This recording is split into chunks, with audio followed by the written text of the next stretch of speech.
Olá a todos. Então nós vamos começar agora realmente, aprofundar em uma das áreas da engenharia de software, começando pela área de processos. Então, fazendo uma pequena introdução apenas, engenharia tradicional como civil, mecânica, elétrica, aeronáutica, automobilística e etc. Os projetos dessas engenharias tradicionais, têm duas características. Eles são detalhados, a gente chama que é feito um big upfront design. Se existe um projeto detalhado antes de começar a construção do produto, e eles são sequenciais, que é o que exatamente define um processo que a gente chama em engenharia de software de waterfall. Então, o waterfall não é nenhuma novidade assim. Como eu disse na aula de introdução, o fato de engenharia de software ter começado a usar processos do tipo waterfall era, de certa maneira, esperado, porque as engenharias tradicionais desenvolvem projetos com essas características há milhares de anos. Então, era natural que a engenharia de software começasse usando o waterfall. Essa é a imagem de waterfall, que nós também já vimos na aula de introdução. Então, você tem essas fases sequenciais. Primeiro levanta-se todos os requisitos, depois a gente faz a análise do problema, o projeto da solução, a codificação, os testes e a implementação. No entanto, a gente sabe que esses processos sequenciais, orientados por planejamento, com um planejamento detalhado logo no início, o waterfall, eles não funcionaram no caso de software. Eles funcionam como engenharia tradicional, mas eles não funcionaram tão bem assim no caso de software. Por quê? Porque software é muito diferente. Software é um produto que tem características muito particulares e diferentes de produtos tradicionais de engenharia. Software é muito diferente de um carro, de uma ponte, de uma casa, de um avião, de um celular, de qualquer produto físico. Por quê? Não vamos aprofundar muito nessa explicação, porque software é abstrato e software é adaptável, conformável, maleável, né, como o próprio nome diz, ao contrário desses produtos de engenharia física, né, desses produtos físicos de engenharia. Então, a gente tem algumas dificuldades quando a gente desenvolve software, dificuldades ou alguns desafios. O principal deles é relacionado com requisitos. O problema é que, normalmente, os clientes eles não sabem muito bem o que eles querem em um sistema de software. E realmente eles não sabem, não é por má vontade ou por incompetência, né? Porque o leque, né, o espaço de funcionalidades que pode existir num sistema de software, ele é infinito. É difícil prever, difícil escolher, né? E segundo, porque como nós já discutimos também na aula sobre o capítulo 1, o mundo muda, né? As coisas vão mudando. O que era importante ontem, realmente ontem, pode não ser mais importante hoje.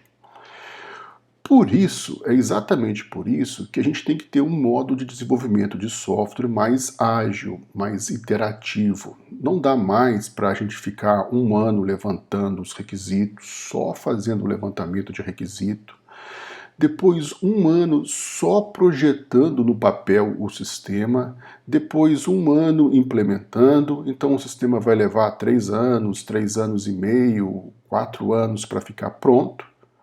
Quando ele ficar pronto, ele ficou pronto para um mundo que não existe mais. O sistema está obsoleto. Então tem toda essa problemática relacionada com o levantamento de requisitos. A dificuldade número 2 é que essas documentações detalhadas, pesadas, né, essas pilhas de documentos descrevendo requisitos e projeto de software, elas na verdade quando elas são extremamente abrangentes e pesadas e verbosas, elas se mostram pouco úteis, né? Acaba que quando você faz documentação demais, o desenvolvedor, na hora de desenvolver mesmo, ele vai consultar na prática, ou na maioria das vezes, muito pouco daquilo que foi documentado. Essa documentação extensa, ela pode se revelar inútil, ela vai ser desconsiderada durante a implementação. Então, planejamento e documentação, desenvolvimento orientado por primeiro planejamento, seguido de documentação, ele não funcionou tão bem com software, né? Ou com a grande maioria dos sistemas de software. Aí, né, isso estou reproduzindo coisas que nós acabamos de ver no capítulo 1 também, em 2001, teve esse grande divisor de águas na área de engenharia de software, que foi o famoso, né, o famosíssimo Manifesto Ágil.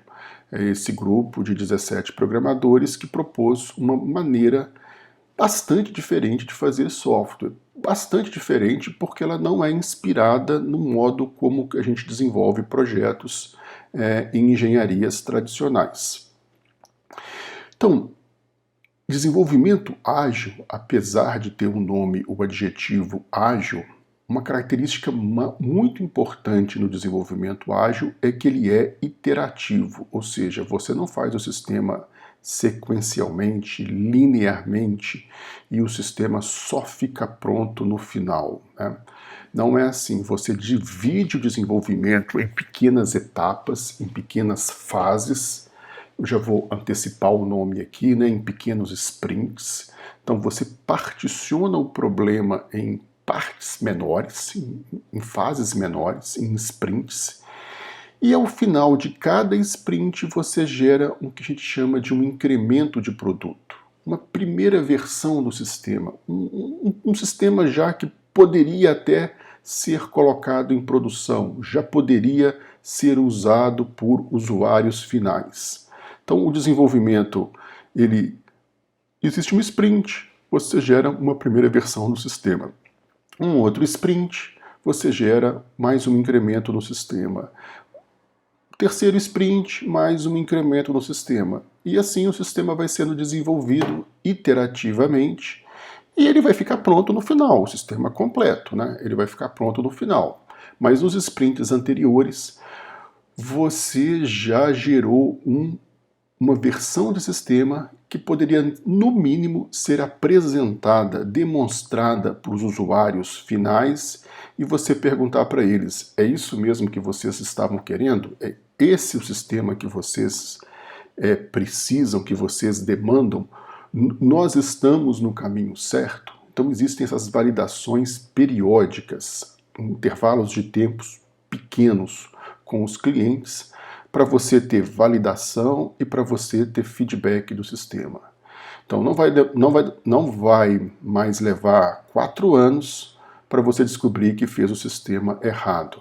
Você vai descobrir isso, você vai começar a descobrir isso logo nos 15 primeiros dias do projeto. Porque você já vai ter um incremento de sistema que vai poder ser demonstrado para os usuários e você vai poder coletar o feedback deles. Então, o desenvolvimento iterativo, né, eu acabei de explicar, supõe um sistema imenso, complexo e etc. Tem um sistema muito complicado para fazer. Não interessa o fato dele ser complicado. A pergunta que você tem que responder, a primeira pergunta que você tem que responder é: qual o menor incremento de sistema eu consigo implementar em 15 dias e validar com o usuário? Então, não vamos pensar no problema ainda de inteiro, complexo, grande. Tudo bem, ele é complexo e grande, mas por onde eu consigo começar a implementar algo útil, que eu consiga implementar em 15 dias, que eu consiga validar com os meus clientes, com os meus usuários finais? Validar é muito importante, porque às vezes o cliente não sabe muito bem o que ele quer. Então, essa é a ideia de desenvolvimento ágil. Feedbacks constantes, validações constantes com os usuários, até para facilitar mudanças de rumo, se forem necessárias, né? E para você não ficar passando anos desenvolvendo uma coisa que depois, de fato, não vai ser usada. Então, só resumindo, né? Ágil significa iterativo, validações constantes, feedbacks constantes. Estou sendo repetitivo, mas é porque a ideia é muito importante. Outros pontos que também são importantes: menor ênfase em documentação, inclusive eu já falei, menor ênfase nesse big upfront design, não existe mais um projeto extremamente detalhado logo no início. Em vez de você fazer esse projeto no início, o projeto é feito, ele é refinado e ele é definido ao longo dos sprints. Uma terceira coisa muito importante, que nós vamos inclusive comentar daqui a pouco, é o envolvimento constante do cliente. O cliente agora tem que, diariamente, se possível, dar feedback e validar o produto que você está desenvolvendo.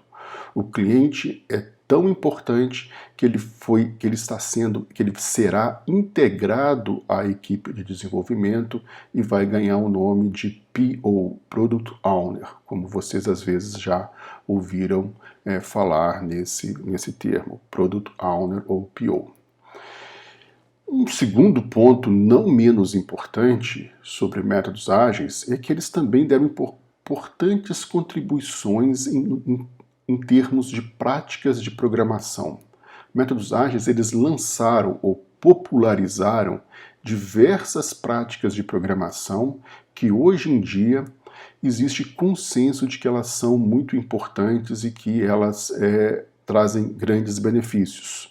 Práticas como testes, refactoring, integração contínua e etc. Essas práticas também foram popularizadas, também foram defendidas pelos proponentes de métodos ágeis. Métodos ágeis não é apenas a ideia de processo, mas existe também essa proposta de novas práticas de programação. Novas, pelo menos no contexto do início dos anos 2000, né? Então vamos, realmente, feito essa pequena introdução, vamos começar aqui com métodos ágeis, né? Existem ideias ágeis, princípios ágeis, desenvolvimento iterativo, validação constante com o cliente, desenvolvimento em sprints, envolvimento do cliente com o projeto, product owner e etc. Então existem algumas ideias ágeis. Princípios ágeis, mas existem também métodos ágeis. O método, ele dá mais consistência a esses princípios. Ele define um processo, um workflow, se você quiser, uma sequência de passos, um algoritmo. Mesmo que esse algoritmo, que esse workflow seja leve, existe um workflow. Mesmo que ele seja simples, existe um workflow, existem eventos, existem papéis, existem práticas e etc. Então, existem alguns métodos ágeis que, de certa maneira, eles formalizam isso. Quais são os papéis que vão existir numa equipe? Qual o tamanho da equipe? Qual o workflow? Qual o primeiro evento que você deve fazer no sprint? Qual o evento que você deve fazer todo dia? Quais são os eventos que terminam um sprint? Existem métodos que definem isso, né? Que criam esse workflow, padronizam, formalizam, se vocês quiserem, esse workflow. Especificamente, nós vamos aqui estudar 3 métodos ágeis: XP, Extreme Programming, Scrum e Kanban. É aquilo que a gente vai estudar nas próximas aulas, no restante dessa aula, desculpa. Antes de começar, eu queria fazer 2 lembretes. Então, nós vamos começar com XP, mas eu acho que é importante fazer 2 pequenos lembretes. Nenhum processo é uma bala de prata. Vocês estão lembrados do capítulo 1, não existe bala de prata. É o artigo lá do Frederick Brooks. Não vamos acreditar que esses processos, Scrum, Kanban, XP, são uma bala de prata. Métodos ágeis não são uma bala de prata. Um processo, de certa maneira, o que ele te ajuda é evitar, né, você cometer grandes erros. Quando você segue um processo, provavelmente você não vai fazer. Quando você tem um processo que já foi proposto, pensado, validado, isso vai te evitar a cometer grandes besteiras. Terceiro ponto. Nenhum processo é adotado 100% igual ao manual, igual ao que eu vou explicar aqui no resto desse vídeo, igual ao que está no livro, igual ao que está no guia do Scrum. Isso é uma referência, né? E bom senso é importante. Né? Na sua empresa, quando você trabalhar na sua empresa, ou quando você criar a sua empresa, ou quando você for trabalhar em alguma empresa, você não vai adotar Scrum 100% by the book, by the manual, né? Bom senso, ele é importante. Experimentação também é importante. Ah, isso está funcionando bem? Tá, vamos então adotar. Ah, isso não funciona tão bem no nosso contexto, provavelmente por razões X, Y, Z, portanto nós não vamos adotar. Não é uma coisa que tem que ser seguida de forma extremamente dogmática, né? Isso é muito importante ter em mente, porque senão vocês vão passar a ser, né, isso não é um dogma, né, isso pode ser mudado, bom senso é importante, experimentação, feedback, adaptação ao contexto também é super importante. Antes realmente de começar a falar de XP, tem esse pequeno vídeo aqui do Luiz André Barroso. Eu não vou apresentar ele aqui, vou deixar o link nas notas aqui do vídeo, onde ele diz a importância de você trabalhar em equipe.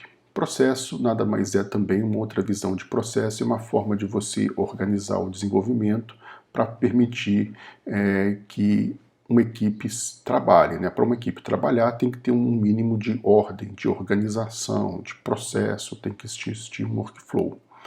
Luiz André Barroso é um brasileiro, ele é atualmente vice-presidente de engenharia do Google, e ele diz aqui nesse vídeo, sugiro que vocês assistam, ele comenta no vídeo sobre a importância de trabalhar em equipe no caso de software. E, portanto, daí a importância de você ter algum processo. Então, nós vamos começar com Extreme Programming, XP. XP foi proposta, o método XP foi proposto por Kent Beck nesses dois livros. Teve uma primeira versão em 1999 e depois uma versão bastante revisada em 2004. É interessante então notar que o Manifesto Ágil é de 2001, mas esse livro de XP é de 2 anos antes, 1999.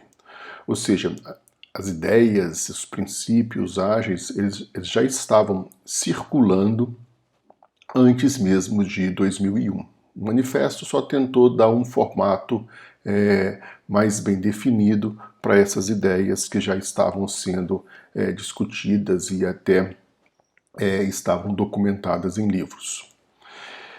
XP é definido, inclusive, pelo Kent Beck no livro dele, como um conjunto de valores, princípios e práticas. XP define essas três partes. Nós vamos estudar cada uma delas agora aqui.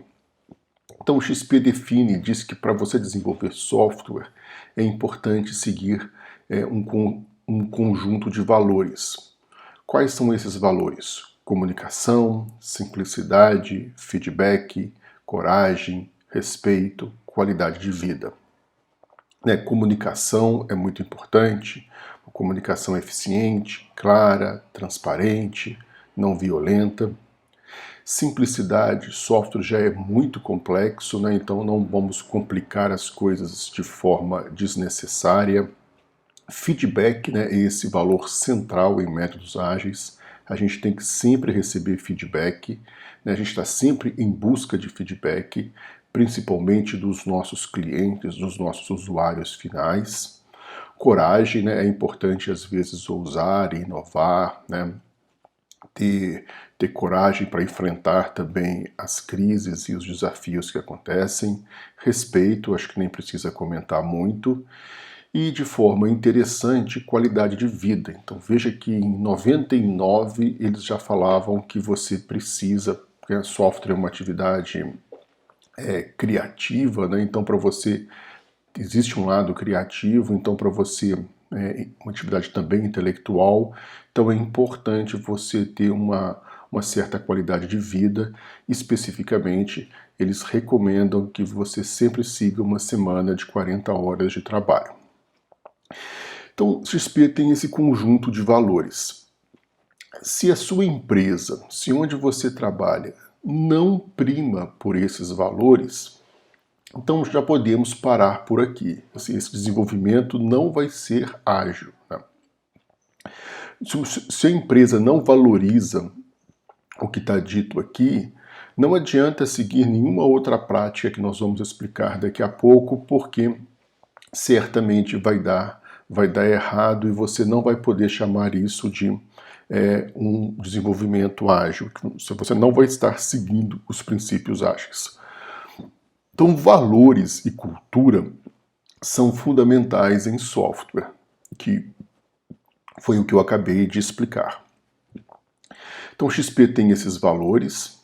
Vamos agora para os princípios e depois fica faltando as práticas.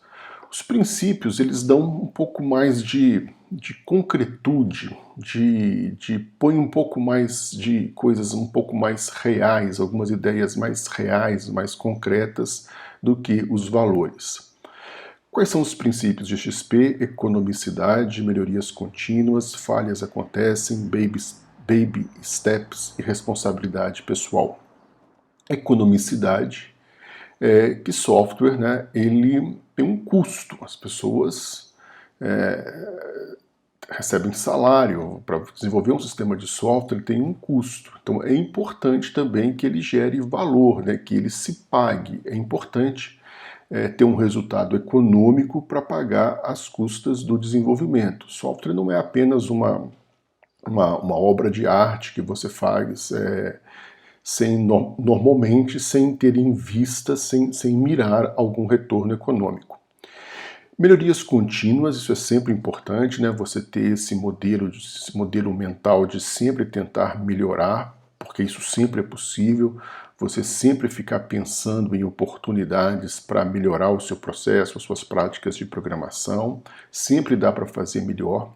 Falhas acontecem, elas fazem parte do processo. Você precisa ter um ambiente que não penalize falhas, não evite que as pessoas tentem soluções novas e que, portanto, por natureza vão poder falhar.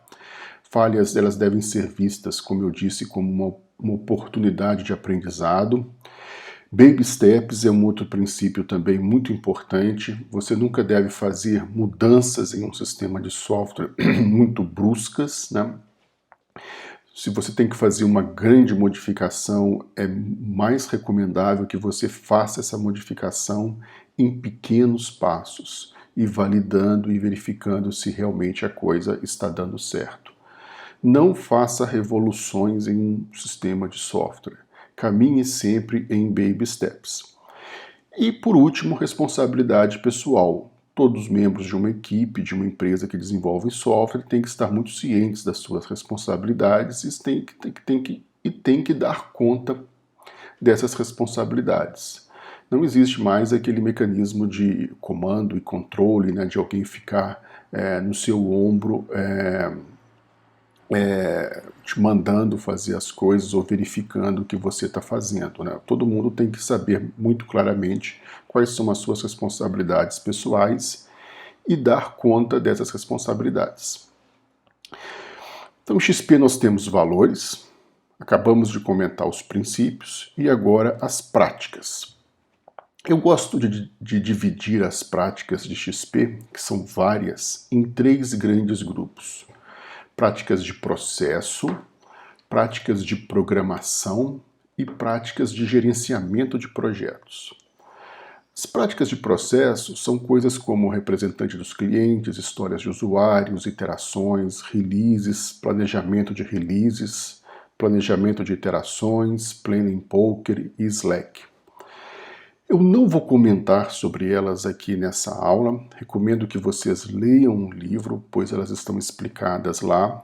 E eu não vou fazer isso porque, de certa maneira, essas práticas de processo são parecidas com as práticas de Scrum, e nós vamos estudar o Scrum daqui a pouco.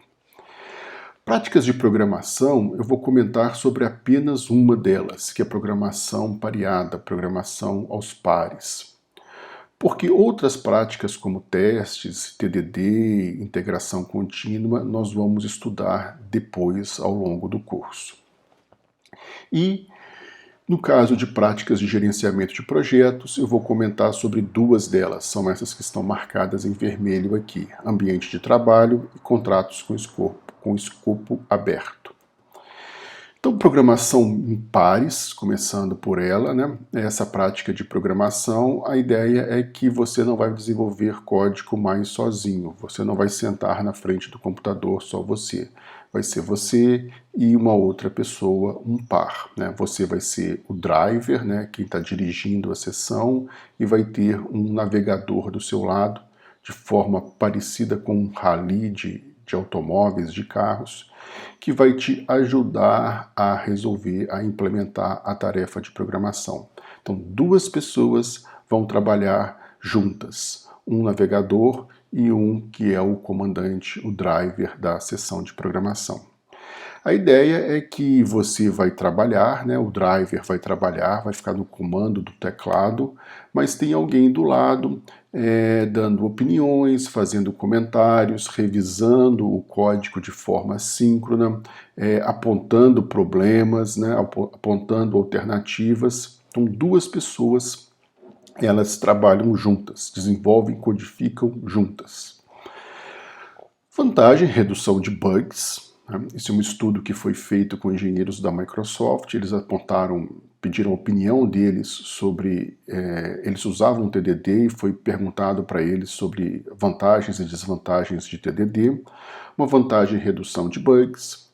Código de melhor qualidade, né? Tem duas cabeças, às vezes, certamente pensam melhor do que uma única cabeça. E dois outros itens muito importantes, que são disseminação de conhecimento e aprendizado com pares. Né? Você está sempre, o conhecimento, você passa conhecimento para o seu par e vice-versa. Né? E além disso, você também dissemina o conhecimento sobre o código.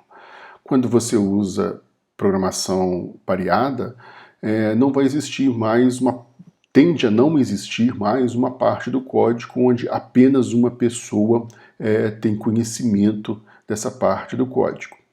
Isso é ruim porque essa pessoa provavelmente não vai nem poder tirar férias com tranquilidade, porque só ela conhece aquele trecho de código, aquele módulo do seu código.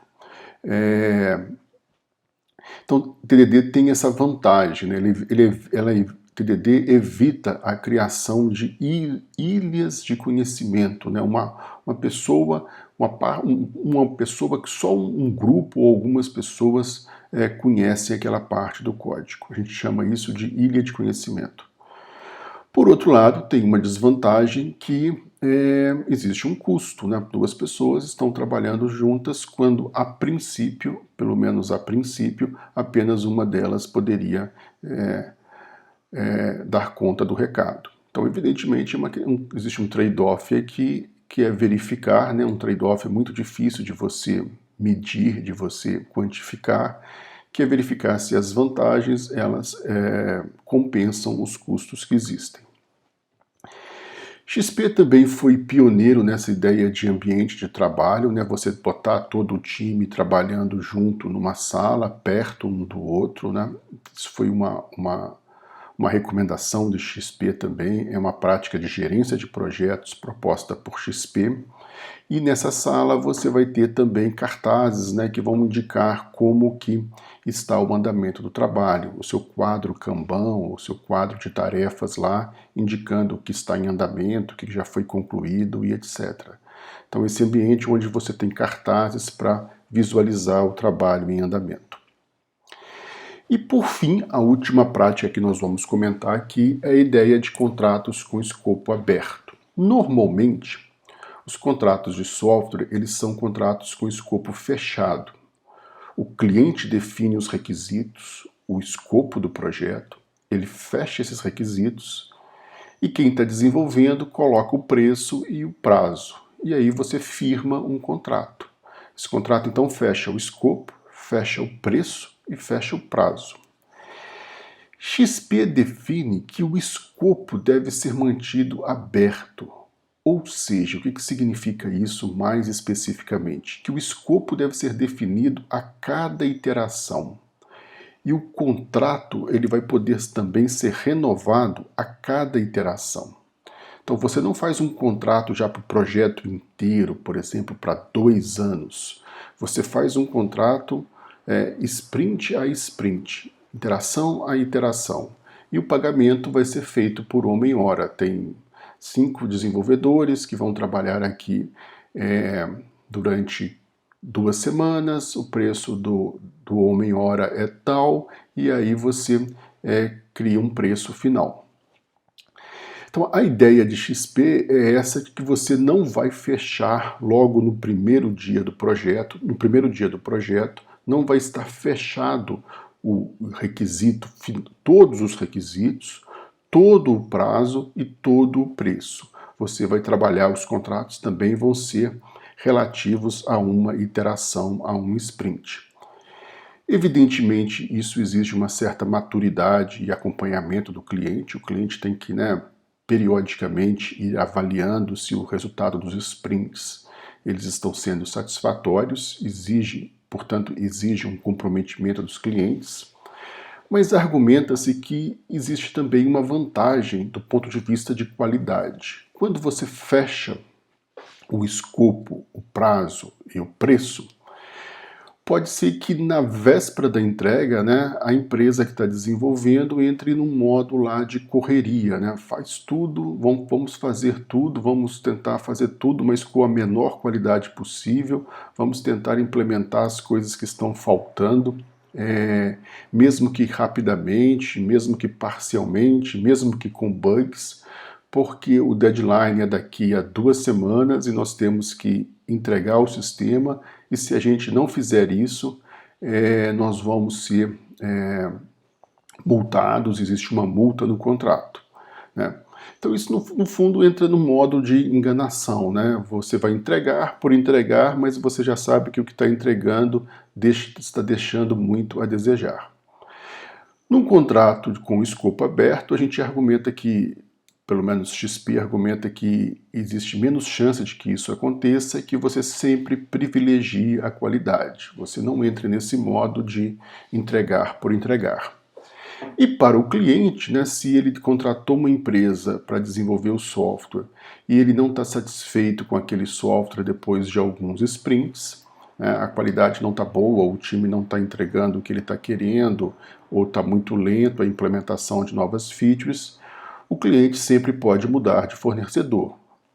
Ele pode mudar de fornecedor ao longo do projeto. Ele não precisa esperar, ele não fechou um contrato com duração de alguns anos. Ele pode muito mais rapidamente mudar de fornecedor. Prosseguindo, nós vamos falar do nosso segundo método ágil, que é Scrum. Scrum foi proposto por Jeffrey Sutherland e Ken Schwaber num artigo dessa conferência bastante conhecida de orientação a objetos chamada UPSLA. Essa foi a primeira versão realmente do método que foi proposta e foi apresentada publicamente. É interessante notar que é de 95, o Manifesto Ágil só foi proposto, só foi divulgado, só foi criado 6 anos depois. Scrum, evidentemente, eu acho que vocês certamente já ouviram falar de Scrum, foi bastante bem sucedido, se tornou muito popular, muito mais popular do que XP, por exemplo, e se transformou numa indústria. Existem livros, consultoria, certificações, muito marketing em torno de Scrum até hoje. Existem livros com títulos assim: A Arte Scrum é a arte de fazer o dobro do trabalho na metade do tempo. São coisas assim bastante né, marketing, talvez até apelativas. Mas, resumindo, Scrum foi muito bem sucedido. Qual a diferença principal entre Scrum e XP? Scrum, a princípio, Scrum não serve apenas para projetos de software. Ele pode ser usado para você desenvolver qualquer projeto. Eu posso fazer um livro usando o Scrum. Eu posso fazer um curso usando o Scrum. Eu posso vou organizar uma festa usando o Scrum. Logo, o Scrum ele não define práticas de programação, como o XP. A gente viu que XP propôs práticas de programação pareada, integração contínua, testes automatizados e etc.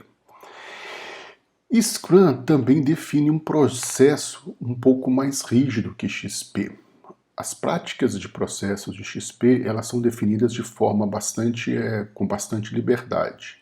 Já Scrum tem um processo mais rígido, mais fechado, com eventos, papéis e artefatos bem claros e bem definidos, conforme a gente vai ver daqui a pouco.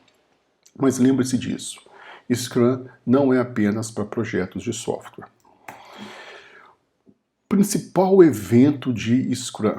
Então, em Scrum nós temos eventos, papéis e artefatos. Eventos, papéis e artefatos. Qual o principal evento de Scrum?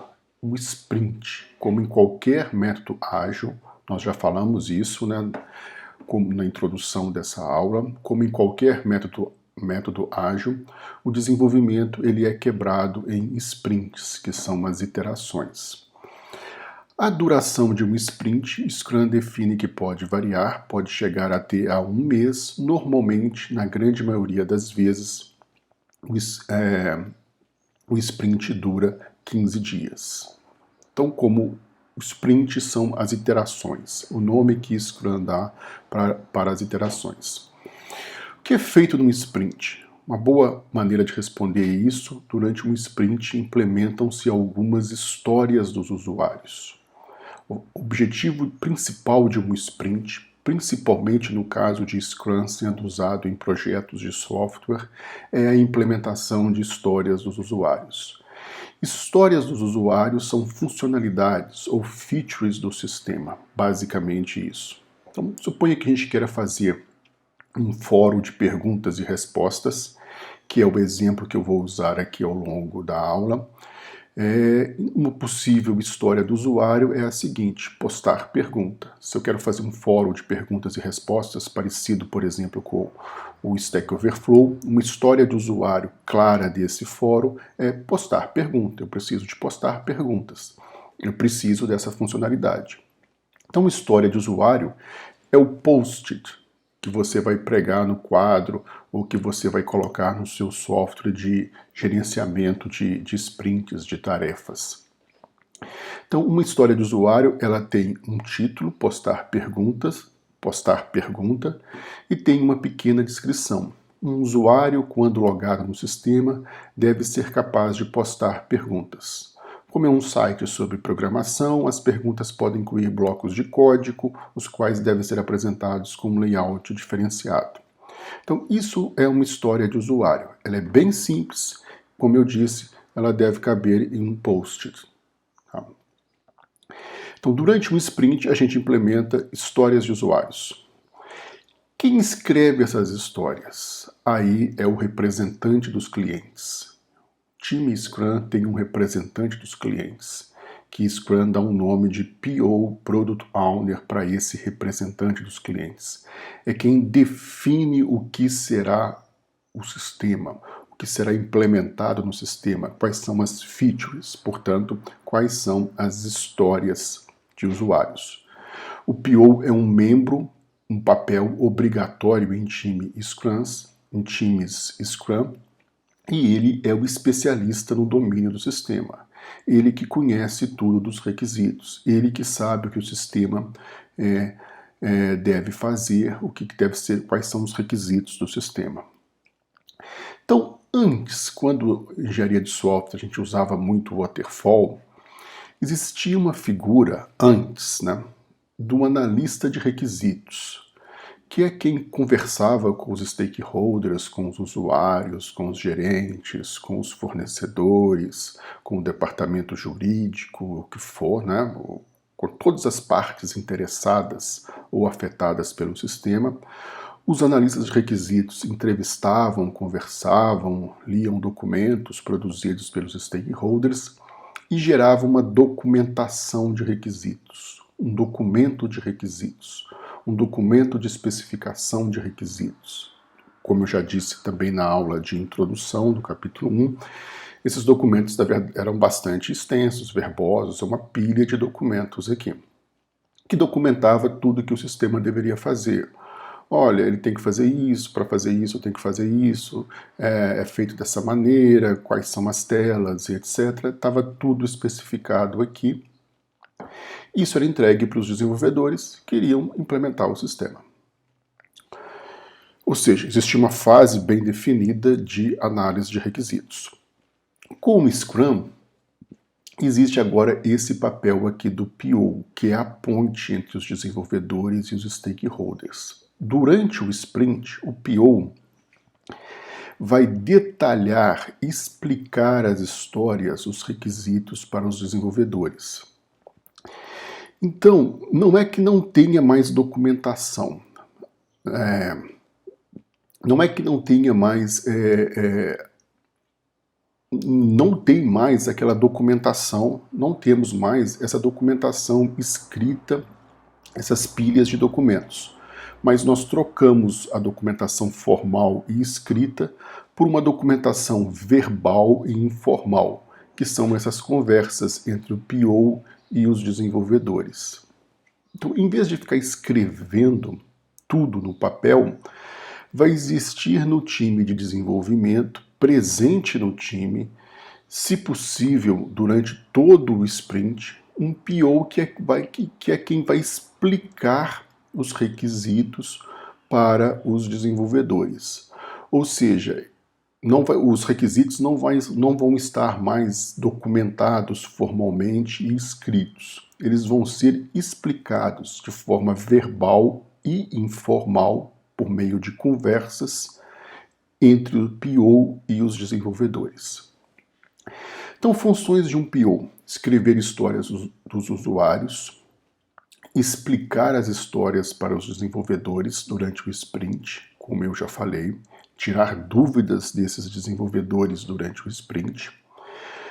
Terceira função muito importante: definir testes de aceitação de histórias. Ou seja, no final do sprint, o time vai ter implementado algumas histórias de usuários e ele vai mostrar essa implementação para o PO e talvez para outros usuários também. Mas essas histórias vão ser então mostradas, demonstradas e vão ser testadas. Esses testes, os cenários de teste, os casos de teste, os testes que vão ser feitos com as histórias, eles são definidos também pelo PO. E eles são chamados de testes de aceitação de histórias. São os casos de testes, os cenários de testes que vão ser usados para indicar que uma história de fato foi implementada ou não pelo time de desenvolvimento. Quarta função de um PO: priorizar as histórias que vão entrar em um sprint. Eu vou explicar daqui a pouco. E manter o backlog do produto. Eu vou explicar daqui a pouco também o que é o backlog do produto. O backlog do produto é uma lista de histórias dos usuários que foram escritas pelo PO. Nada mais é do que todas as histórias possíveis, interessantes, que podem ser implementadas no sistema. Então, toda feature, toda funcionalidade que o sistema pode vir a ter no futuro, a gente escreve uma pequena história para ela e coloca nessa lista que é o backlog do produto. Só que ele tem duas características importantes.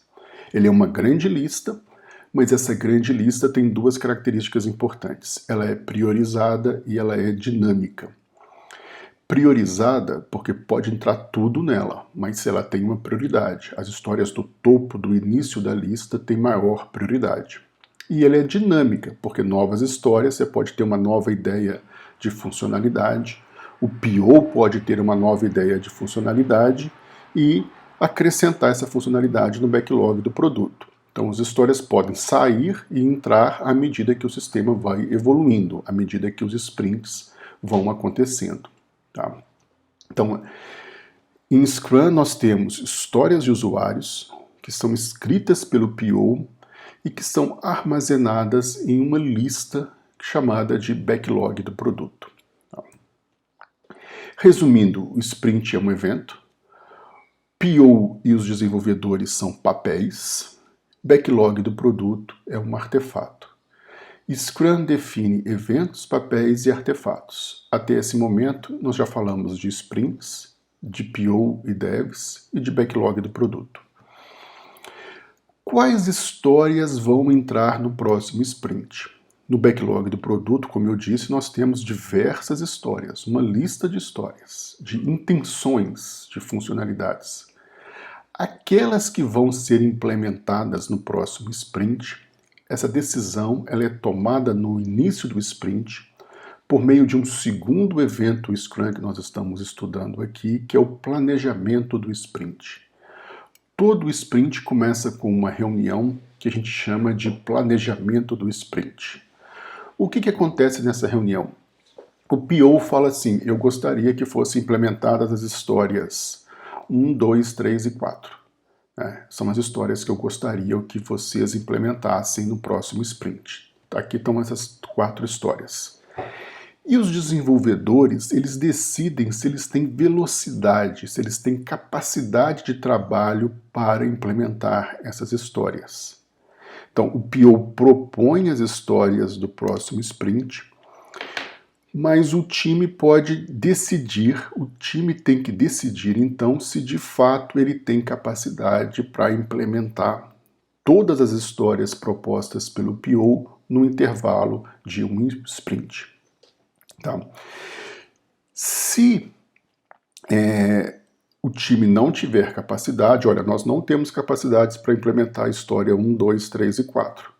Tá? Então, nós só temos capacidade para implementar, o time pode falar, 3 histórias. Então, são aquelas 3 histórias que vão entrar no próximo sprint. Em um time Scrum, todos têm o mesmo nível hierárquico. O time não existe um chefe do time. Tá? O PO não é o chefe dos desenvolvedores.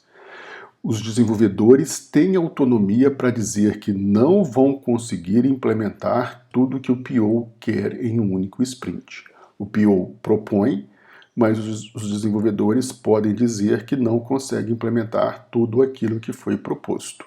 Então, o PO tem que cortar alguma história. Ela vai ser, não no próximo sprint, mas no sprint seguinte.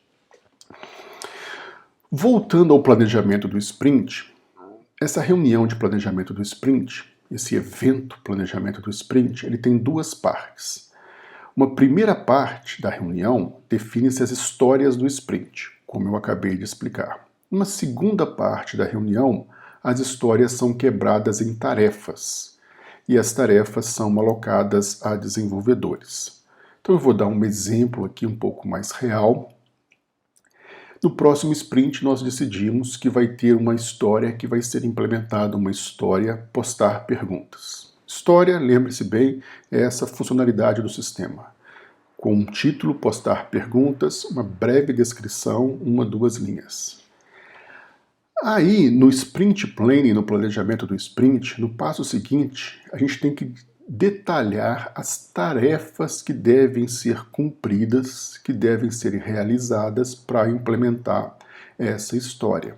A gente quebra a história em tarefas. Então, no nosso caso, as tarefas vão ser projetar e testar a interface web, instalar banco de dados, projetar e criar tabelas, implementar a camada de acesso a dados, implementar a camada de controle com operações para cadastrar, remover e atualizar perguntas, implementar a interface web. Então, aquela história, no Sprint Planning ainda, ela foi quebrada em tarefas. Para implementar, postar perguntas, essas são as tarefas que devem ser implementadas. Essa lista de tarefas do sprint, vai para um segundo artefato que a gente chama de backlog do sprint. O backlog do sprint são as listas de tarefas do sprint. Com os responsáveis, é importante dizer isso, né? A gente quebra as tarefas e já aloca responsáveis para cada uma delas, desenvolvedor que vai fazer a tarefa, e uma estimativa de duração. Olha, essa tarefa aqui eu vou levar um dia para fazer. Você já estima uma duração para cada tarefa. Feito isso, nós temos as histórias do sprint, as tarefas que devem ser realizadas em cada uma dessas histórias, os responsáveis por essas tarefas e uma estimativa de tempo de conclusão de cada tarefa. Portanto, o sprint está pronto para começar. Podemos já começar a implementar as tarefas do backlog do sprint. Após ter apresentado os conceitos básicos de Scrum, nós vamos agora comentar sobre alguns outros conceitos desse método ágil. Os times Scrum, como em qualquer método ágil, são times pequenos. A gente costuma dizer que eles têm tamanho de 2 pizzas. Um time que você consegue alimentar por meio de duas pizzas. Eles têm cerca de 5 a 11 membros. O menor time tem 5 e o maior time tem 11 membros. Sendo que é obrigatório você ter um PO, um Scrum Master, vou falar daqui a pouco no próximo slide o que é um Scrum Master, e de 3 a 9 desenvolvedores. Então você tem PO, Devs e Scrum Master. O Scrum Master ele tem 2 papéis em um time Scrum. Esse membro ele é o especialista em Scrum do time. Então ele é aquele que ajuda o time a de fato desenvolver o sistema usando o Scrum. Ele é aquele que garante que os eventos Scrum estão sendo realizados conforme definido no Scrum Guide, né? Então essa é a primeira função de um Scrum Master. E a segunda função, a gente diz que ele é um removedor de impedimentos não técnicos. Em qualquer projeto, existem aquelas tarefas não técnicas que vão aparecendo e que podem atrasar o desenvolvimento do projeto. Uma máquina deu defeito. Está faltando... a gente precisa marcar uma reunião com um determinado cliente. Esse cliente, ele marcou a reunião, mas ele não veio. Nós precisamos de um determinado documento. Nós precisamos de uma senha em tal máquina. Então, essas coisas não exatamente técnicas, quem resolve é o Scrum Master. A ideia é que tem uma pessoa para resolver essas coisas, digamos assim, mais burocráticas no projeto. E o objetivo, então, é deixar os desenvolvedores com maior quantidade de tempo livre para realmente se preocupar com o desenvolvimento, com escrever código, por exemplo. Então, o Scrum, ele é, resumindo, o especialista em processos do time e ele é o removedor de impedimentos não técnicos, coisas mais burocráticas. Porém, ele não é o chefe do time, ele não é o gerente de projetos, ele não manda nos desenvolvedores. Num time Scrum, todos têm o mesmo nível hierárquico, ninguém manda uma outra pessoa. E um Scrum Master, né, em times onde não existe tanto trabalho assim, um Scrum Master ele pode pertencer a mais de um time, ele pode resolver problemas de mais de um time.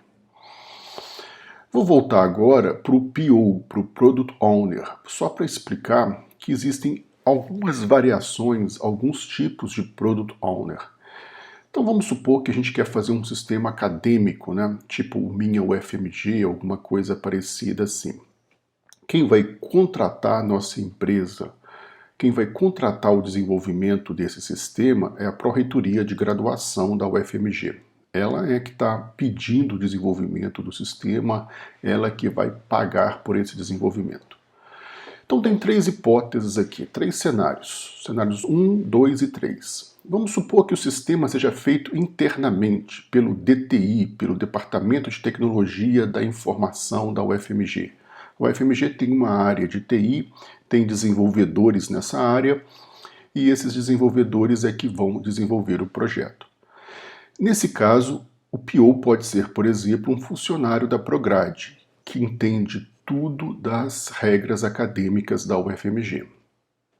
Tem um segundo cenário, que é quando a UFMG, a Prograde, vai terceirizar esse desenvolvimento, vai contratar uma empresa, uma dessas grandes empresas do mercado, para fazer o sistema para a UFMG.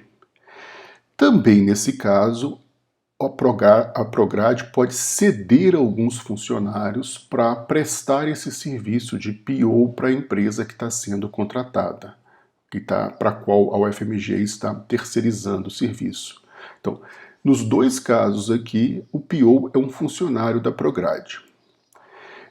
Já vou antecipar aqui que o PO é sempre alguém que está próximo do problema, que entende dos requisitos do sistema, que está próximo do domínio, que entende tudo de sistema acadêmico. Existe, no entanto, um terceiro cenário, onde existe uma empresa aqui nesse cenário. A gente está supondo que existe uma empresa que vende produtos de software que são sistemas acadêmicos. Ela vende sistema acadêmico não necessariamente apenas para a UFMG, mas ela pode vender para qualquer universidade. Então, assim, nesse caso não faz sentido, né? O sistema está sendo vendido para N universidades, não faz sentido que o PO seja um funcionário da Prograde. Aí o PO pode ser um funcionário da empresa, que a gente diz que ele atua como um proxy, como um representante do cliente. É alguém da empresa que está desenvolvendo o produto, que conhece de sistemas acadêmicos, que talvez já tenha até trabalhado anteriormente em uma universidade, então ele entende desse problema, talvez alguém da área de vendas também da empresa que está desenvolvendo o produto, ou da área de marketing. Nesses casos, a gente diz que esse PO é um proxy do cliente, ele representa o cliente, ele não é o cliente, mas ele é um funcionário da empresa que está desenvolvendo o produto, que tem esse papel de representar os clientes, entender o mercado, entender o domínio do sistema e trazer esse conhecimento para os desenvolvedores que vão implementar o sistema. Avançando, mais alguns eventos de Scrum. Eu não falei de todos os eventos anteriormente. Existe o que a gente chama de reuniões diárias, são muito famosas, né? Reuniões em pé, elas têm 15 minutos de duração, são bastante rápidas, todos os membros do time participam e todos falam, e quando eles vão falar, eles respondem a 3 perguntas. O que eu fiz ontem, o que eu pretendo fazer hoje e se tem alguma dificuldade, se eu estou tendo alguma dificuldade nas minhas tarefas, se eu estou tendo algum bloqueio, alguma dificuldade. Apenas essas 3 tarefas para a reunião, apenas essas 3 respostas para a reunião terminar rapidamente. O objetivo de uma reunião diária é socializar o andamento do projeto, para que todos tenham um sentimento de como está andando o projeto. Com isso, melhorar a comunicação do time e também antecipar problemas, né? Se alguém estiver tendo um problema, esse problema não vai aparecer apenas no final do sprint, ele já pode aparecer rapidamente. Se em 2 ou 3 reuniões diárias um determinado desenvolvedor não estiver conseguindo avançar, a gente já sabe que aquilo pode estar se tornando uma preocupação que vai impedir a conclusão com sucesso do sprint. Tem aqui um demo, não vou deixar o link também aqui nas notas da aula, de uma reunião diária. É um demo da IBM que mostra, que simula uma pequena reunião diária. Sugiro que vocês também assistam a esse vídeo. O sprint, ele termina com 2 reuniões, com 2 eventos, a Sprint Review e a retrospectiva. A revisão do sprint, ou sprint review, é quando o time, os devs, mostram o resultado do sprint para o PO e para outros stakeholders convidados pelo PO. Então, nesse sprint, nós assumimos o compromisso de implementar essas histórias. Tá vendo? Elas estão implementadas. Eu vou mostrar para vocês o resultado da implementação e o PO e os stakeholders vão poder tomar 3 decisões. Aprovar a implementação de todas as histórias do sprint. O sprint foi um sucesso, deu tudo certo. Todas as histórias foram aprovadas a contento pelo PO e pelos stakeholders que ele convidou. Pode ser aprovada parcialmente, tem algum detalhe para resolver, isso pode, por exemplo, ficar para o próximo sprint. E ela pode também ser reprovada. Deu um grande problema, a implementação não foi de acordo com o que a gente queria, e aí essa história ela também tem que voltar para o backlog do produto. Então, nos 2 últimos casos, a aprovação foi parcial ou aquela implementação não foi aprovada, ela foi reprovada. Nesses 2 casos, a história volta para o backlog do produto para ela ser repriorizada e entrar em algum outro sprint. E por fim, existe o que a gente chama de retrospectiva. É o último evento de um sprint, a última reunião. O time se reúne para decidir, para refletir, para pensar em conjunto em coisas que deram certo e em coisas que podem melhorar no próximo sprint. É aquela ideia de que o time tem que estar sempre procurando melhorias, né? Ter esse espírito de sempre buscar melhorias de forma constante, esse modelo mental de melhorias constantes. Não é uma reunião para lavar roupa suja. Não é uma reunião para dizer que o sprint deu errado, aquela pessoa não está trabalhando, aquele outro não fez isso de acordo com o que eu queria. Não é esse espírito de apontar o dedo para alguém e culpar esse alguém por algum problema, por alguma dificuldade que aconteceu no sprint. Agora, realmente, para concluir Scrum, nós vamos fazer alguns comentários, comentar alguns últimos conceitos de Scrum. O primeiro conceito é essa ideia de time box. Todos os eventos em Scrum, todas as atividades e reuniões, elas têm uma duração bem definida. A duração de uma atividade a gente chama de time box. Ela tem um envelope de tempo, ela não pode passar daquela duração, para a discussão não ficar infinita e improdutiva. O planejamento do sprint dura no máximo 8 horas, o sprint dura no máximo 1 mês, a reunião diária 15 minutos, a revisão do sprint no máximo 4 horas e a retrospectiva no máximo 3 horas. Esse máximo aqui tem a ver com a duração do sprint. Se o sprint dura 15 dias, a duração é 1. Se o sprint dura 30 dias, provavelmente aí faz mais sentido você ter uma duração máxima para o planejamento do sprint. Uma coisa muito importante quando se usa não só o Scrum, mas qualquer método ágil, é essa ideia de critérios para conclusão de histórias, done criteria. Porque o sprint é a implementação de história. Se você não tiver um critério para considerar uma história implementada ou não, tem sempre aquele desenvolvedor que vai dizer que implementou rapidamente, né, que já fez aquilo que ele tinha que fazer, mas com a qualidade deixando muito a desejar.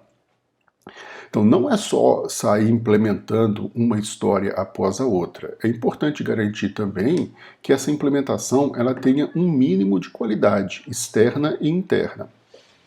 Esses critérios de qualidade que têm que ser satisfeitos para considerar uma história implementada e concluída são chamados de done criteria, critérios para a conclusão de implementação de histórias.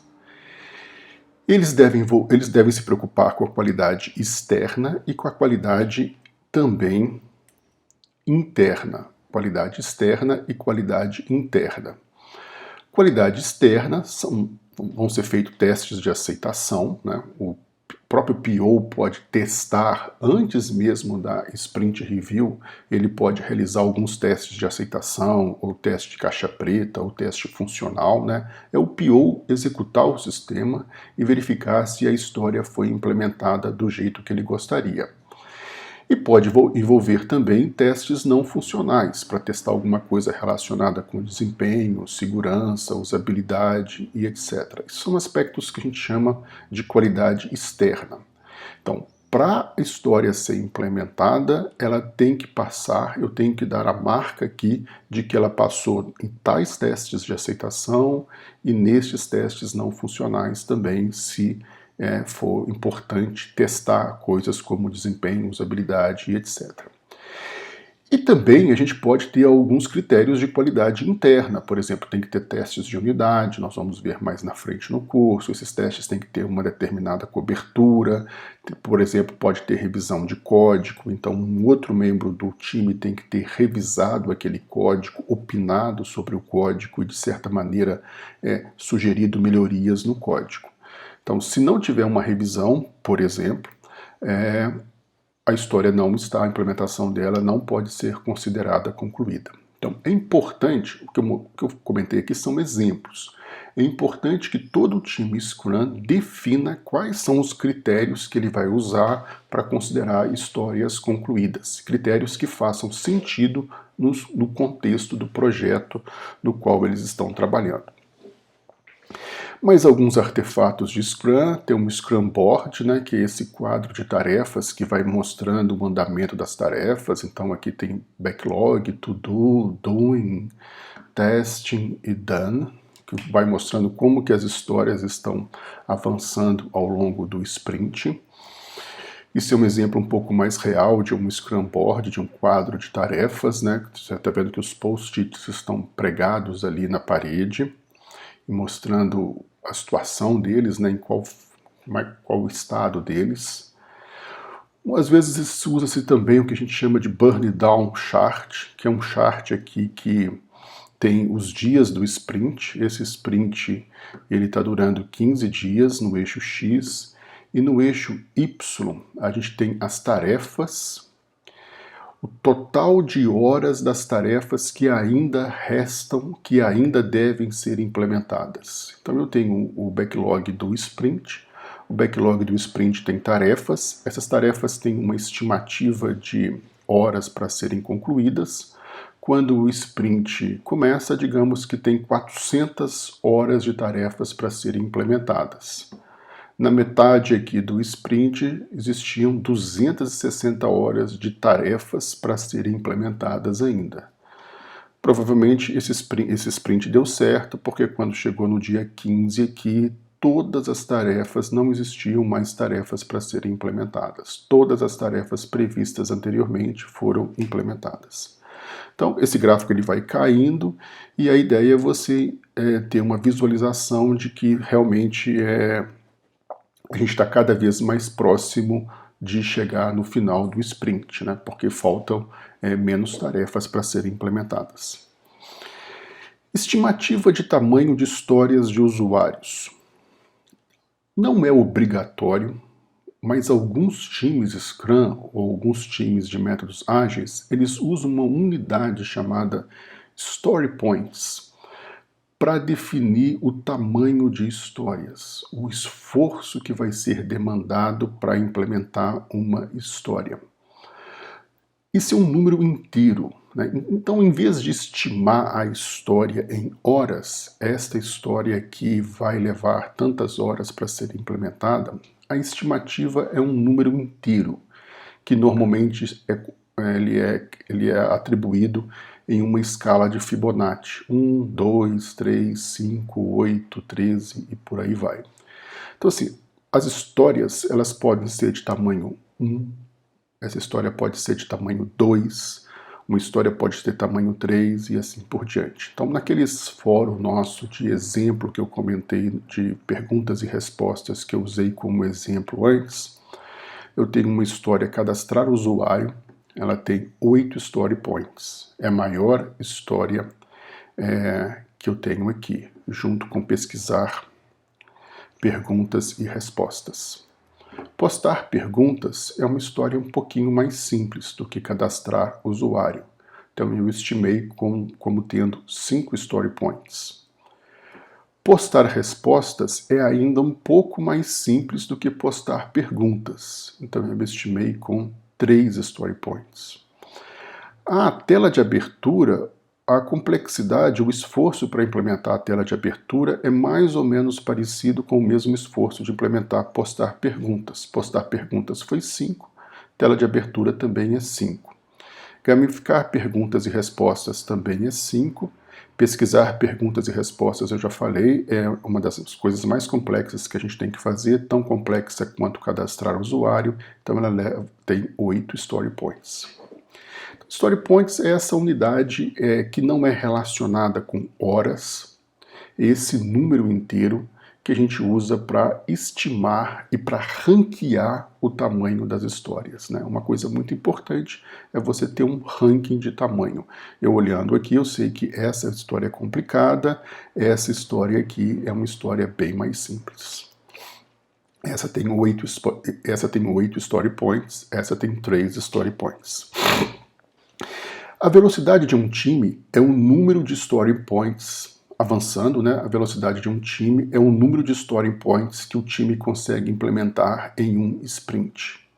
Então, todo time tem uma velocidade, que é o total de story points que ele consegue implementar em um sprint. Isso é uma medida do time. Então, o nosso time, ele tem a velocidade dele, digamos, isso é uma métrica que o time define empiricamente, a nossa velocidade é 20 story points. O que significa isso? O PO pode selecionar as histórias que vão entrar no próximo sprint, desde que o total de story points dessas histórias que vão para o próximo sprint, seja menor ou igual à velocidade do time.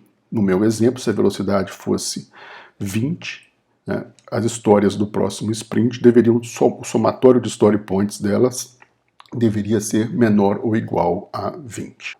Então, com isso, nós terminamos aqui a apresentação de Scrum, do que a gente teria que ver sobre Scrum. Ok, então nós vamos agora começar com o terceiro método ágil que nós vamos estudar aqui no curso, que é Kanban. Kanban, na verdade, é um método para gerência de produção em fábricas. Ele foi proposto originalmente com esse objetivo na década de 50, após a Segunda Guerra Mundial no Japão, quando ele estava nascendo a indústria automobilística japonesa. Então, ele nasceu junto com o que se convencionou chamar de sistema de produção da Toyota, que eram ideias como manufatura lean, produção just-in-time, produção sem estoque e etc. Então, essas empresas industriais, fábricas de automóvel, elas adotaram um novo sistema de produção chamado Kanban. Então, Kanban é esse cartão visual que eles usavam nas fábricas japonesas de automóvel, usam até hoje, provavelmente, que mostra o andamento da produção, como que está o fluxo de trabalho na linha de montagem. A palavra Kanban em japonês significa cartão visual. Aí, mais recentemente, há cerca de 10 anos, talvez por aí, essa ideia de Kanban ela foi aproveitada também para desenvolvimento de software. Você usar um quadro Kanban, você usar cartões visuais para acompanhar, para visualizar como está o fluxo de trabalho de uma equipe de desenvolvimento de software. Já tentando comparar Kanban com Scrum, Kanban é mais simples do que Scrum, bem mais simples. Por exemplo, não existe mais a ideia de um sprint, de um intervalo de tempo onde você tem que implementar determinadas histórias de usuários.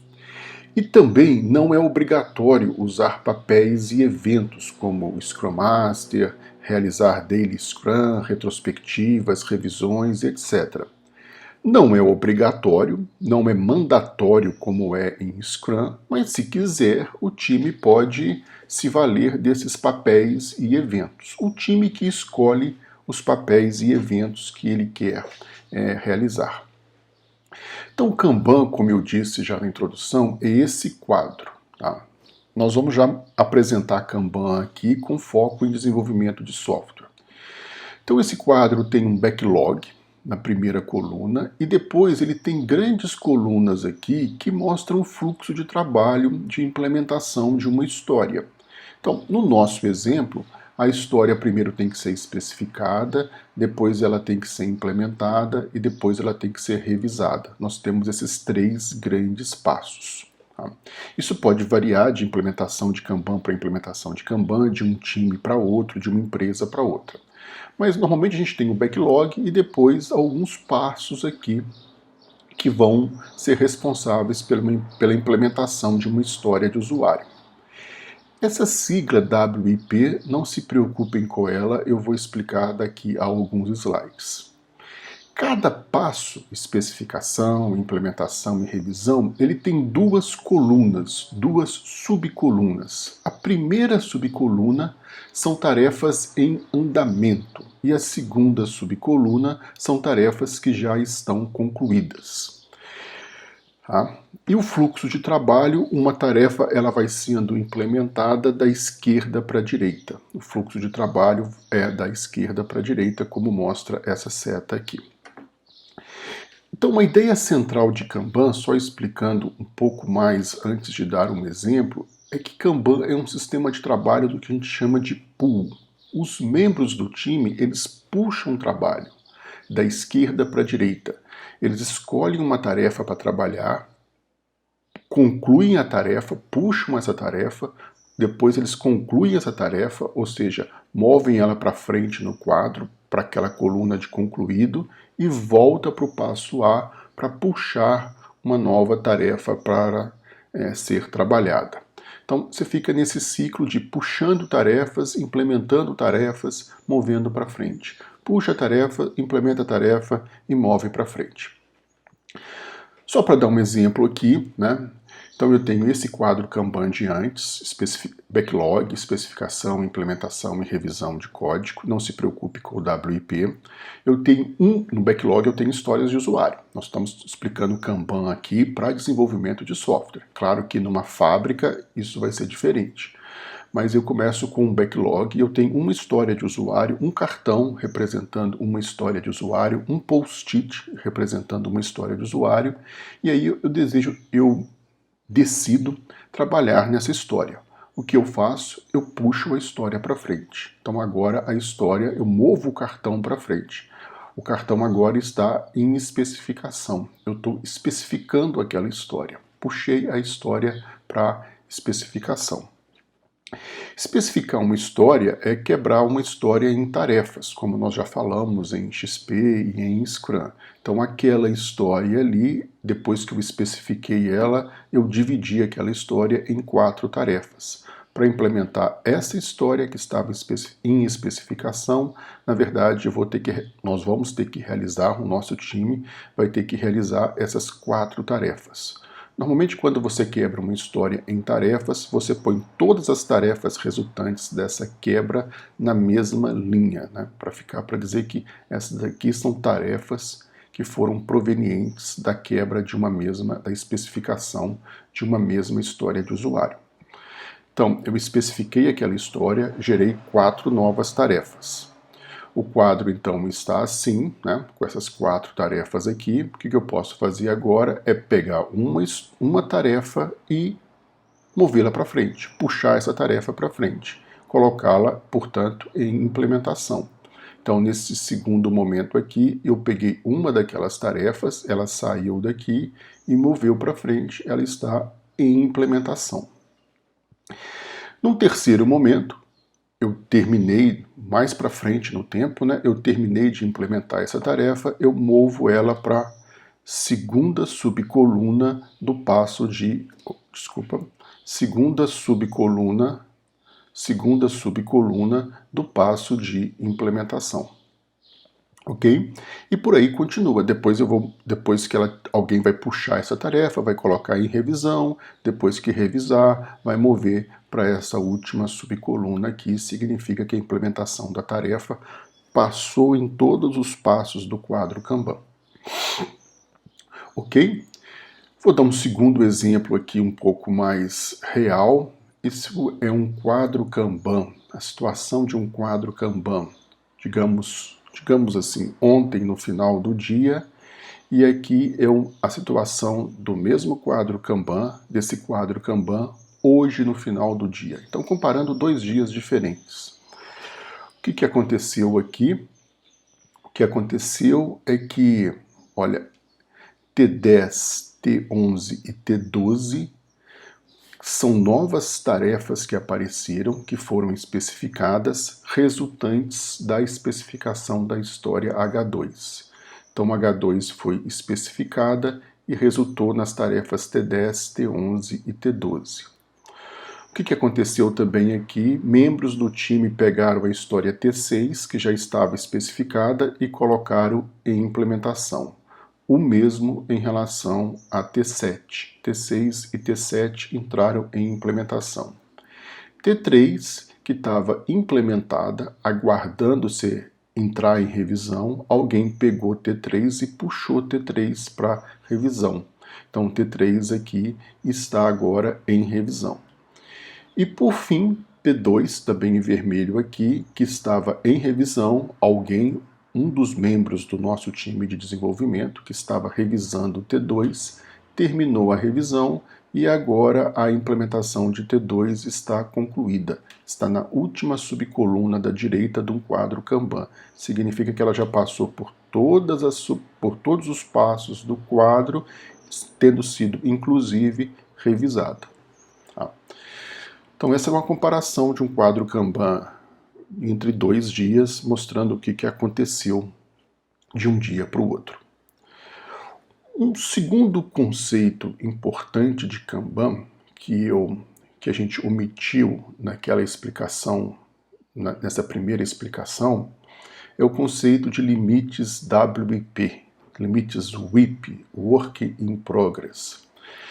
Nos quadros anteriores eu só botei a sigla WIP, mas esse WIP na verdade é um número, 2, 5, 3. Né? O WIP em todo quadro, em todo passo de um quadro Kanban, logo abaixo desse passo a gente costuma indicar o limite WIP, Work in Progress, do passo.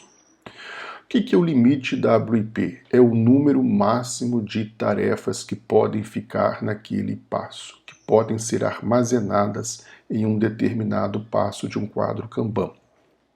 Contando tarefas em andamento e tarefas concluídas.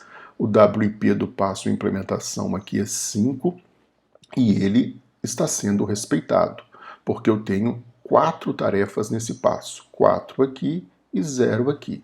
4 mais 0 é menor ou igual a 5.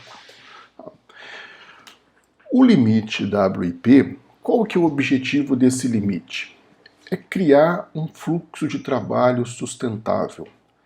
Evitar que o time assuma mais trabalho do que ele consiga dar conta. Evitar que o time fique sobrecarregado de trabalho. O WIP é uma espécie de acordo entre o time e a empresa, a organização. É a capacidade de trabalho de um time. Um time, todo mundo tem uma certa capacidade de trabalho. Você deveria ter limites WIP para todas as tarefas que você faz. E uma vez que você assuma tarefas no seu limite WIP, você não assume mais tarefas, porque aí você vai entrar num modo de trabalho totalmente insustentável, um modo louco de trabalho. E com isso também você evita que o trabalho fique concentrado em um passo. Né? Só para dar um exemplo aqui, esse quadro aqui, esse quadro Kanban, o WIP da implementação é 5, mas eu tenho 6 tarefas aqui, então isso não poderia acontecer. Aqui a gente está violando o limite WIP de implementação. Esse quadro não é válido, tem um problema aqui. O limite WIP não foi respeitado. Existem 6 tarefas em implementação, mas o WIP desse passo é 5. Violou. O limite WIP foi violado aqui. Aqui a gente está respeitando o limite WIP, 5 tarefas, e o WIP é 5 tarefas e o WIP é 5. Tá? Só que não consegue mais entrar nada em implementação. A implementação está lotado, né? O passo de implementação está lotado, a gente não consegue botar mais nada em implementação. Então talvez seja o momento aqui de alguém puxar alguma dessas tarefas e colocá-las em revisão. O time não pode ficar só implementando as coisas. Nesse momento aqui, alguém vai ter que dar fluxo, criar um fluxo aqui, né? Botar o trabalho para frente e puxar alguma dessas tarefas aqui, colocá-las em revisão e abrir espaço para que novas tarefas entrem em implementação. Tem alguns detalhes que eu vou explicar aqui para terminar. O WIP do passo de especificação ele é um pouco diferente. É o número de histórias de usuários em especificação, nessa subcoluna, mais o número de grupos de tarefas especificadas, ou seja, mais o número de linhas do quadro. A ideia é que as tarefas da mesma linha, como eu disse antes, T8 e T9 estão na mesma linha, elas são resultantes da especificação de uma mesma história, e T10, T11 e T12 são resultantes da especificação de uma outra história. Então aqui eu tenho 0 histórias em especificação, T8 e T9 conta apenas 1 para o passo WIP, T10, T11 e T12 conta apenas 1 também. Então é 0 mais 1, 2, eu estou respeitando o meu limite WIP. Então, no caso do WIP de especificação, as tarefas que são resultantes, que foram resultantes da especificação da mesma história de usuário, elas contam como apenas um incremento no WIP. E por fim, o WIP de revisão de código, a gente só conta as tarefas da primeira coluna em revisão. Tanto é que o WIP tem até um tracinho aqui dizendo que o 3 só vale para essa subcoluna aqui em revisão. Evidentemente, você não vai botar limite nas tarefas que você concluiu, né? Essas tarefas aqui estão prontas, não faz sentido você contar essas tarefas para fins de WIP. Quanto mais coisas prontas, na verdade, é até melhor. Quanto mais tarefas totalmente prontas, especificadas, implementadas e revisadas, melhor é. Ok? Então, Kanban, nós terminamos. É mais simples do que Scrum. Não que Scrum seja complicado, mas Kanban é ainda mais simples do que Scrum. Existem menos regras, existem menos obrigações, menos especificações. Kanban é mais adequado, costuma-se dizer que Kanban é mais adequado para times que são maduros, para times que estão mais maduros e que já conseguem trabalhar com um maior grau de autonomia, né? Então eles precisam de menos regras e de menos papéis. Então, talvez, só uma hipótese, um possível caminho, um time pode começar usando o Scrum, que é mais, né, existe mais regras, e depois que o time alcance um certo grau de maturidade, pode-se migrar para Kanban. Ok? Então, com isso, nós terminamos o estudo dos 3 métodos ágeis que foram propostos aqui. XP, Scrum e Kanban. Antes de concluir mesmo, a gente gostaria só de fazer algumas observações e pontuar algumas questões aqui. Primeiro, a gente sabe que métodos ágeis são hoje muito comuns. Porém, existem também, por outro lado, existem também algumas situações onde não vale a pena usar métodos ágeis. Por exemplo, quando as condições de mercado são estáveis e previsíveis, quando os requisitos são bastante claros no início do projeto, e vão permanecer estáveis ao longo de todo o projeto. Quando os clientes não estão disponíveis para colaboração frequente, quando é muito difícil achar, por exemplo, um PO, quando um sistema semelhante já foi feito antes, então a gente já conhece muito bem os requisitos, a arquitetura, o projeto, já conhece muito bem a solução. Quando problemas eles podem ser resolvidos sequencialmente em áreas, em silos muito bem definidos. Quando clientes não conseguem testar partes do produto, eles só conseguem testar o sistema inteiro. Quando mudanças no final do projeto são caras, impossíveis, têm um custo muito alto.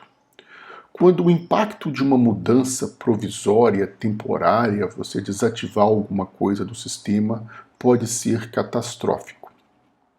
Então, assim, quando o ambiente é muito estável, quando a solução é muito bem conhecida, quando o custo de mudanças é muito alto, normalmente não vale a pena usar métodos ágeis. Esse é o resumo.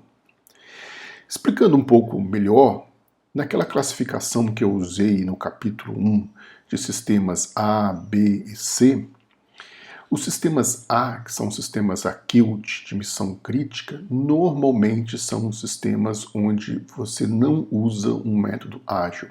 Então é o sistema militar, é o sistema do avião, é o sistema embarcado no avião ou na aeronave, é o sistema do equipamento médico, é o sistema que controla os trens do metrô. Então esses sistemas de missão muito crítica, vale a pena, às vezes, normalmente, quando você vai desenvolver esses sistemas, você investir mais na especificação de requisitos, né? Investir mais em um projeto inicial, até porque depois os custos de qualquer mudança costumam ser bastante altos. E também é difícil você testar esses sistemas parte por parte. Normalmente você só consegue fazer realmente um teste confiável depois que o produto está completo. Sistemas de missão crítica são sistemas onde a adoção de métodos ágeis ou de todas as práticas ágeis é um pouco mais difícil. Antes mesmo de concluir, agora eu vou concluir, rapidamente eu vou falar de alguns outros processos não ágeis, só para deixar essa aula completa. Tá? Antes da disseminação dos métodos ágeis, surgiram alguns métodos iterativos ou evolucionários, assim chamados. Tá? Ou seja, a transição de cascata que vigorava nos anos 70 para métodos ágeis, que começaram a se tornar popular a partir dos anos 2000, ela foi gradativa. Surgiram métodos intermediários que tinham algumas características já iterativas e evolucionárias. Por exemplo, um método chamado espiral, proposto em 86, e um método chamado RUP, Rational Unified Process, proposto em 2003. Esse método espiral, eu não vou detalhar ele aqui, né, isso já é parte da história, né, da história da engenharia de software. Ele já tinha algumas iterações, definição de objetivos, análise de riscos, desenvolvimento, planejamento da próxima iteração. Então você já fazia uma espiral aqui, rodando iterações. Só que as iterações eram um pouco mais longas, de 6 a 24 meses, pelo menos do que as iterações em XP ou Scrum. Esse método chamado de RUP também foi muito popular nos anos 90, início dos anos 2000. Ele foi proposto e desenvolvido por uma empresa chamada Rational, que depois foi comprada pela IBM. E ele tinha duas características muito importantes e muito defendidas e muito comuns nessa época, que era a larga adoção de diagramas UML, que eram desenhados que eram criados, projetados, desenhados usando ferramentas Case. Ferramentas Case, o nome vem de sistemas CAD, né, que são usados tradicionalmente em engenharia para projetar casas e outros artefatos de engenharia. Então, Case é uma adaptação dessa ideia de CAD, a ideia de CASE significa Computer Aided Software Engineering. Então, a ideia do RUP é que você faria, antes de qualquer implementação, um modelo detalhado do seu sistema, usando diagramas da UML. Esse modelo seria desenhado com o auxílio de uma ferramenta CASE, usando diagramas dessa linguagem chamada UML, que nós vamos ver brevemente um pouco de UML no capítulo 4. Tá? Então, o CASE seria a ferramenta do engenheiro de software, do analista de sistemas, que era o nome que se dava na época. O RUP tinha também algumas fases, ele era iterativo, você poderia rodar várias vezes cada fase e depois você poderia repetir também o ciclo. As fases eram Inception, elaboração, construção e transição. Inception é uma análise de viabilidade, elaboração é definição de requisitos e da arquitetura, construção é um projeto de mais baixo nível, por exemplo, nível de classes e implementação, e transição é a fase de implantação. Então, com isso, nós terminamos aqui o estudo do capítulo 2, o capítulo de processos do nosso curso. Obrigado a todos.